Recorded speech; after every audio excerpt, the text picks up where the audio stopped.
আমরা যখন সৌদিতে ছিলাম তখন কিন্তু বাবা আমাকে ইংলিশ টিউশনি করিয়েছিল, সেখানেও কম্বাইন্ড ক্লাস ছিল। আর পর্দার কথা যদি বলি তাহলে আসলে ফ্যামিলির সবাই পর্দা করে, আমার 2 বোন, মা, সবাই, মানে বলা যায় পর্দাটা হচ্ছে একটা ফ্যামিলি ট্র্যাডিশন। আচ্ছা এইসব কথা বাদ দিতে কি খবর? ভালো লাগে। আমি একটা ছেলেকে পছন্দ করি, পাত্তাই দেয় না। কি বলিস? তোকে পাত্তা দেয় না কেন? কে ছেলেটা? আমাদের ক্লাসে আসিফ ক্যাম্পাসের বহু মেয়ে ওকে পছন্দ করে, আমার অবস্থা পাত্তাই দেয় না। তুই যদি ওর চোখ দেখিস না একদম প্রেমে পড়ে যাবে। আচ্ছা হয়েছে, আমার প্রেমে পড়তে হবে না, ক্লাসের সময় হয়েছে। আয়।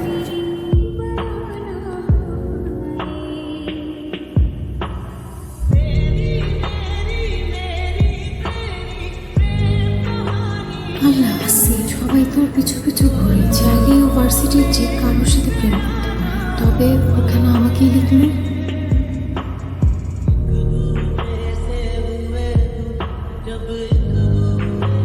And finally, চিঠিগুলো জানানোর আসলেই ওয়া।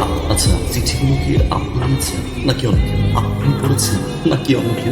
জানেন, আমার না ভিতরে দুটো জিনিস কাজ করছে, একটা হচ্ছে ভয় আর একটা খুশি। ভয় কাজ করছে এটা ভেবে চিঠিগুলো হয়তো অন্য কেউ পেয়েছে অথবা আপনি পড়েছেন কিন্তু আপনার ভালো লাগেনি, এবং খুশি লাগছে এটা ভেবে চিঠিগুলো আপনি পেয়েছেন, আপনি পড়েছেন এবং আপনার ভালো লেগেছে। এক অন্যরকম খুশি। বিশ্বাস করেন, ঠিক ওই সময় আমার মনে হয় চিঠিগুলো দেখে মাসের পর মাস, বছরের পর বছর। আচ্ছা, আপনি কি আমাকে চিনেন? যদি না চিনেন তাহলে আপনাকে আমার কিছু কথা বলার আছে। আমি একজন নামাজি, পর্দাশীল। আমার মুখ পরিবার ছাড়া অন্য কেউ কখনো দেখেনি, কিন্তু এই আপনি আমার পর্দা নষ্ট করছেন। একজন বেগানা পুরুষ হয়ে অন্য একটা মেয়ের পর্দা ভাঙা কি ঠিক বলেন? আচ্ছা, আসলে ঠিক বেঠিক বোঝার অবস্থায় আপনি আছেন কিনা আমি জানি না, তবে আমার পর্দা নষ্ট করা আপনার মোটেও ঠিক হয় না। আল্লাহর কাছে আপনি আমাকে গুনাহগার বানাচ্ছেন, জানি না তার ক্ষমা আমি কখনো পাবো কিনা।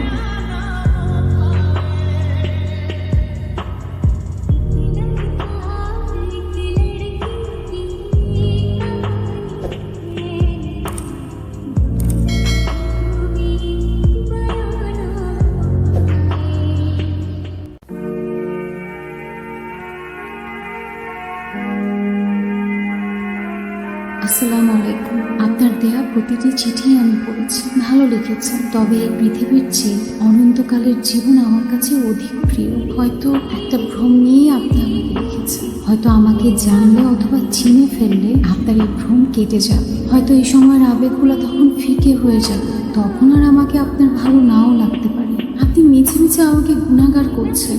দেখুন, আল্লাহ সব কিছু অবলোকন করেন, তিনি আপনাকে হেদায়েত দান করুক। বিশ্বাস করবেন কিনা আমি জানি না, মেয়েদের নিয়ে আমি একদমই ভাবি না, পাত্তাও দিই না, কিন্তু আপনাকে দেখার পর থেকে কেমন যেন হয়ে গেছি, বলতে পারিনি।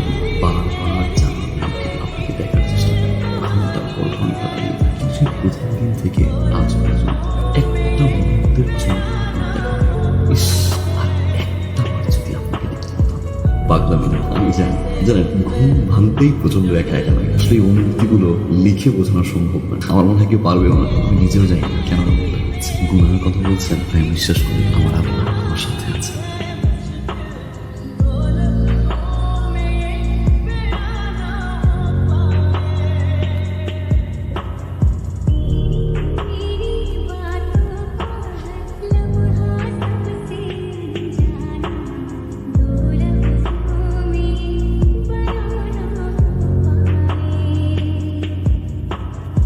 আসসালামু আলাইকুম। আশা করি আপনি ভালো আছেন, কিন্তু আমি ভালো নেই। নিজেকে খুব অপরাধী মনে হয় আমার। মনে হয় প্রতিনিয়ত আমি গুনাহ করে চলেছি। না খাওয়া হয়, না ঘুম হয়, নামাজে বসেও শুধু আপনার কথাই ভেবে চলেছি। জানি না এর পরিণতি কি, আল্লাহর কাছেও বা কি জবাব দেব। তাই আমি ভেবে দেখলাম এখানে আমাদের থামা উচিত। এই গুনাহর সম্পর্ক ছেড়ে আমাদের একটা পবিত্র সম্পর্কের দিকে এগিয়ে যাওয়া উচিত। আপনি আপনার পরিবারের সাথে কথা বলে আমার আব্বাকে প্রস্তাব দিন। আমি আশা রাখি আপনার উত্তর খুব তাড়াতাড়ি পাবো। আল্লাহ হাফেজ। দেখেন ভাই সাহেব, আপনার ছেলের ব্যাপারে আমার কোনো আপত্তি নেই। আমি জানি সে একজন অত্যন্ত ভদ্র ছেলে, কমাই এবং ব্রিলিয়েন্ট স্টুডেন্ট। যদিও আমি জানি যে এই মুহূর্তে কোনো চাকরি বাকরি করছে না, তবে ও যে ক্যালিবারের স্টুডেন্ট, গ্রাজুয়েশনের পরে খুব ভালো একটা চাকরি সে পেয়ে যাবে। আমার মেয়েকে দেখে যদি আপনাদের পছন্দ হয় তাহলে আমরা বিয়ের কথাবার্তা বলতে পারি। ভাই সাহেব, তাহলে আপনার মেয়েটাকে একটু ডাকেন, আমরা একটু দেখি। না না ভাবি সাহেব, এইটা তো আমি পারবো না। আমরা পারিবারিকভাবে ধর্মীয় অনুশাসন মেনে চলবো। পর্দা প্রসিদ্ধ করা মানুষ। আমরা যখন সৌদি আরবে ছিলাম আমার মেয়েরা ধর্মীয় অনুশাসন মেনে পর্দা প্রসিদ্ধ মেনে চলছে। এই ঐতিহ্যটা আমাদের একেবারে গ্রামের বাড়ি থেকে শুরু। সুতরাং এই ঐতিহ্যটা আমরা ধরে রাখতে চাই। আর আমাদের পরিবারে বিয়ের আগে ছেলে মেয়ের সামনাসামনি দেখার নিয়ম নাই, সেটা আমরা বজায় রাখতে চাই। আচ্ছা ঠিক আছে। তবে ভাবি সাহেব, আপনি যদি চান আপনি গিয়ে আমার মেয়েকে দেখে আসতে পারেন। আপনার যদি পছন্দ হয় আপনার বিয়ের কথাবার্তা রেখে দিতে পারেন। এই যেভাবে বলবেন সেভাবে হবে। আমি প্রতিবেশী মানুষ একদম আপনাকে ছাড়ি, কোনো অসুবিধা নেই, তুমি গিয়ে দেখে আসো। ঠিক আছে। জি, এই দিকে যান। ভাই সাহেব, আপনারা তো আমাকে না বলে হুট করে চলে আসলেন, বিয়ের সম্বন্ধ বলে কথা। আমি তো কোনো কিছুই প্রস্তুতি নিতে পারি না। এই সেটা আপনি একদম চিন্তা করবেন যে আমরা প্রতিবেশী মানুষ লোকরা পড়াশোনা করে চিনতে চাই, এইসব পরে নিজে আমার ছেলেটাকে পছন্দ করছে, এটা দেখে খুব খুশি।